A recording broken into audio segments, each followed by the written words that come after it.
America आणि इराणच्या युद्धामुळे आखाती देशात जाणारा जो शेतीमाल आहे भारतातला तो गेल्या काही दिवसांपासून ठप्प आहे. त्यामुळेच आता जे आखाती देशातलं जे काही माल जाणारा होता तो मात्र आता US मध्ये पाठवला जातोय, UK मध्ये पाठवला जातोय आणि या मालाला आता चांगला भाव मिळत असल्याचं देखील आपल्याला पाहायला मिळते. आपल्यासोबत आपला द्राक्ष माल जो आहे तो निर्यात करणारे निर्यातदार सुद्धा आपल्यासोबत आहेत. सर काय सांगाल, काय एकंदरीत परिस्थिती आहे? कारण युद्धामुळे मोठ्या प्रमाणात माल जो आहे तो बंदरावर पडून असल्याच्या माहिती जी आहे ती समोर आलेली होती. तुमचा माल नक्की काय परिस्थिती आहे, तुमच्या मालाची काय सांगाल?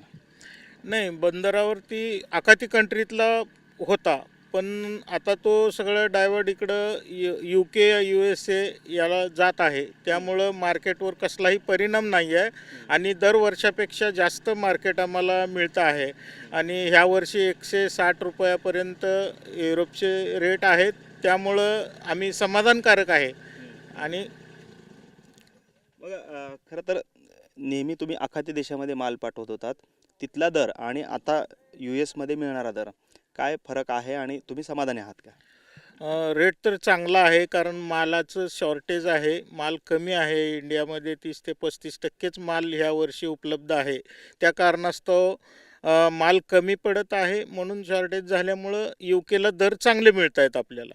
आणि असा काही मोठा परिणाम झालेला नाही. भारतीय मालच कमी असल्यामुळे ह्या वर्षी उत्पादन कमी असल्यामुळे ते आणि आहे तो पण UKला जात आहे. त्यामुळं मार्केटवर कसलाही परिणाम नाही. लोकलचे दरसुद्धा चांगले आहेत यावर्षी.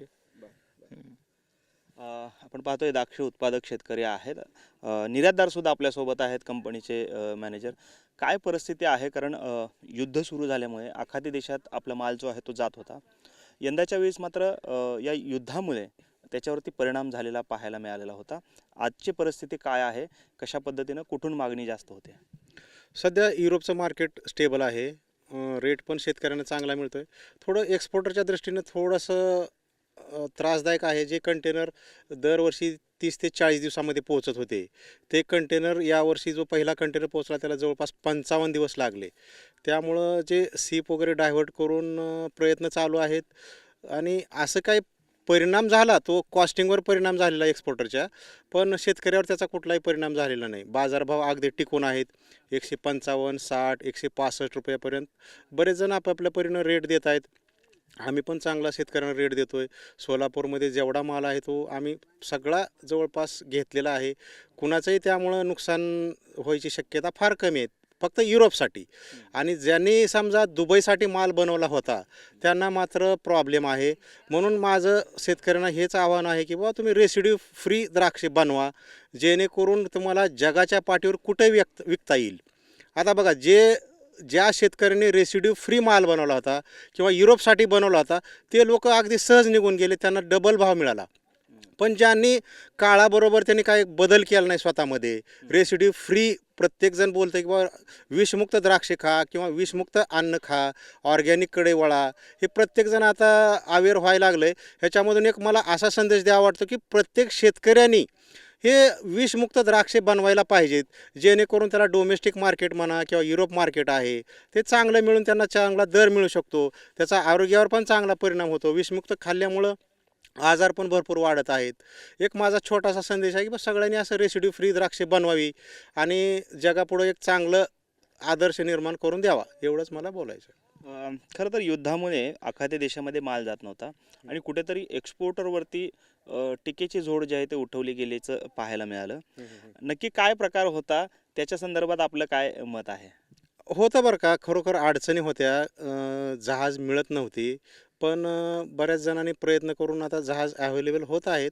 थोडा वेळ होतो बघा, हे पेरिशेबल गुड आहे, जे वेळेवर हार्वेस्ट झालं पाहिजे. आणि जो ट्रान्झिट पिरियड आहे 30 ते 35 दिवसाचा, त्या पिरियडमध्ये जर द्राक्षे गेली आणि ते गिऱ्हाईकापर्यंत पोहोचली तर त्याच्यामध्ये एक फ्रेशनेस वेगळा राहतो. आता एवढी महागाची द्राक्षे घ्यायची आणि त्याला जायला जर ट्रान्झिट पिरियडमध्ये तुमचे 30 ते 35 किंवा 55 दिवस लागत असतील तर द्राक्षाला लाईफच आहे 60 दिवस. मग वरच्या 5 दिवसामध्ये ती विक्री व्यवस्था तेवढी सांभाळली जात नाही ना. त्यामुळं शेतकऱ्यांना 4 पैसे मिळतील, पण एक्सपोर्टरला थोडी टांगती तलवार राहणारच आहे. परत प्रेशर राहणार आहे, सगळ्याचा माल एकदम जाणार आणि माल काही खराब पण होण्याची शक्यता असते. त्यामुळे एक्सपोर्टर थोडा अडचणीत येऊ शकतो असं मला तरी वाटतंय. आता नंतरच कळेल किंवा काय होणार आहे, किती दिवसात कंटेनर पोहोचणार आहेत. पण एक आहे, कुठलाही माल थांबत नाही. प्रत्येकजण आपापल्या परीनं माल हार्वेस्ट करून बागा खाली होत आहेत. आणि एक आहे, मालाचा तेवढा उतार पण पडत नाही. जिथं आम्ही 10 ते 12 टन एक्सपेक्ट करायचो, त्याच्यामध्ये फक्त 4 ते 5 टनच माल एक्सपोर्टेबल निघतो. त्यामुळं माल पण लवकर संपत यायला लागला आहे. मला वाटतं एक 10 ते 15 दिवसामध्ये नाशिक एरिया संपेल, सांगली संपेल आणि राहील फक्त हा सोलापूर भागामध्येच माल बऱ्यापैकी आहे. एप्रिल एंडपर्यंत आपल्याकडं माल युरोपचा आहे. आणखी काही युवा शेतकरी आहेत. काय तुमच्या मालाची परिस्थिती आहे? कोणकोणत्या पद्धतीचे द्राक्ष तुम्ही घेतलेले आहेत आणि त्याला तर मार्केट मिळते का? म्हणजे जे तुम्ही एक्सपोर्टसाठी किंवा निर्यातीसाठी जे द्राक्ष पेरले गेले होते त्याला भाव मिळतोय का काय? एक्सपोर्टसाठी म्हणलं तर समाधानकारक आहे आणि लोकलचे थोडे भाव पडलेले आहेत. कारण जवळजवळ 15 ते 20 रुपयाचा डिफरन्स दोन्हीमध्ये तफावत आहे. एक्सपोर्टसाठी समाधानकारक आहे. कोणकोणते वाण तुम्ही पेरले आणि कशी मागणी त्याला आता बाहेर देशातून होते आणि शेतकऱ्यांना, विशेषतः युवा शेतकऱ्यांना काय संदेश असेल आपला? आमच्याकडं ब्लॅक आहे जवळजवळ एक 10 एकर. त्यात फ्लेम सीडलेस आहे, कृष्णा आहे आणि जम्बो एक आहे. त्याच्यामध्ये आम्हाला तिन्ही प्लॉटमध्ये समाधानकारक पैसे झालेत. सुरुवातीला असले आर्ली छाटणी राहते आमची. आणि व्हाईटमध्ये म्हणलं तर थोडंसं आता माणिकचे मन असेल, सुपर सोनाका असेल, SSN असेल, त्याच्यामध्ये लोकल जो माल बनवला होता आम्ही, तो 10 ते 20 रुपयाचा डिफरन्स जाणवत आहे. आणि तेच माल 2A क्लोन म्हणलं, तासे गणेश असेल तर त्याच्यामध्ये युरोपसाठी बनवले असल्यामुळं त्याचे रेट चांगले आणि समाधानकारक आहेत. आता आपले द्राक्षे कुठं जात आहेत? कारण आखाती देशात पण काही द्राक्षे जात होते, तिथे युद्धामुळे ते थांबलेले आहेत. युरोपसाठी आहे त्याच्यामुळे काय आम्हाला अडचण नाही. आखातीचा तो प्रॉब्लेम आलेला आहे. जो डोमेस्टिक मार्केट, लोकल मार्केट जे असेल, SSN म्हणा, सुपर सोनाका, त्याच्यामध्ये अडचण आलेली आहे आम्हाला. तुमचा माल US ला जातो? US ला जातोय. आपण पाहतोय खरं तर मोठ्या प्रमाणात हे द्राक्ष उत्पादक शेतकरी आहेत आणि विशेषतः निर्यात देखील मोठ्या प्रमाणात दरवर्षी करत असतात.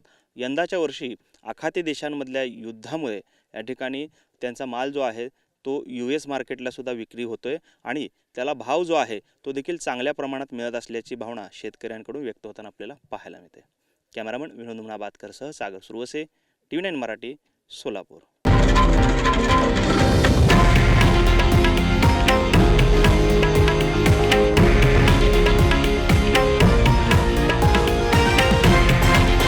हे आहे देशातील नंबर 1 न्यूज नेटवर्क आणि आपण पाहत आहात TV9 मराठी, एकमेव.